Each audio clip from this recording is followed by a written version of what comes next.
Isang mapagpalang araw sa lahat. Ako nga pala si Jenary Faye L. Santoy, isa sa mga miyembro na mag-uulat.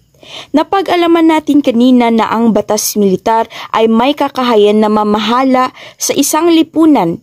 Kagaya nito na lumago ang mga curfew, paghatol ng mga korteng militar sa mga sibilyan, at ang kakayahang maisuspinde ang writ of habeas corpus.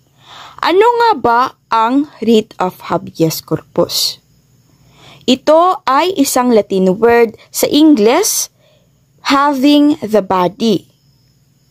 Ibig sabihin, ito ay maaaring gamitin ng mga mamamayan bilang proteksyon laban sa iligal na pagkabilanggo.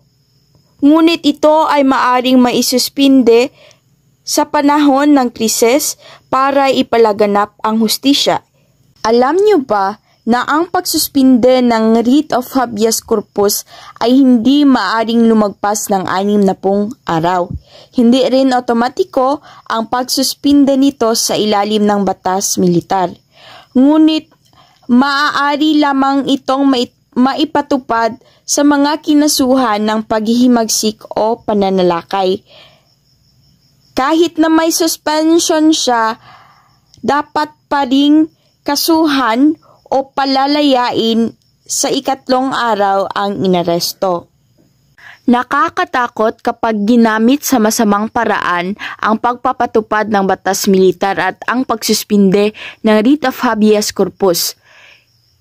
Dahil nagdudulot ito ng pag-aabuso sa mga karapatang sibil.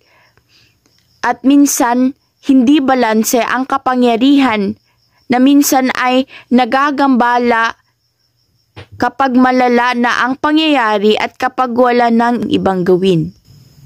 Ipinahayag ni Marcos ang katapusan ng batas militar noong 1981.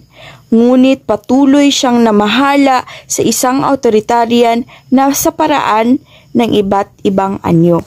Sa kabila nito, siniguro ni Pangulong Marcos na ang kapangyarihan sa pagsasagawa ng batas ay nanatili sa kanya. Dahil sa sobrang lawak na kapangyarihan ibinigay ng batas militar sa Pangulo, gumawa ang ating konstitusyon ng mga paraan para siguraduhin na ginagamit ang batas militar sa wastong paraan. Ang kapangyarihan ng pamahalaan ay nakabahagi sa iba't ibang institusyon para hindi ito nakatutok sa isang departamento lamang. Nagsisilbing paggalang ang ating konstitusyon mula sa anumang posibilidad ng pag-uulit ng batas militar.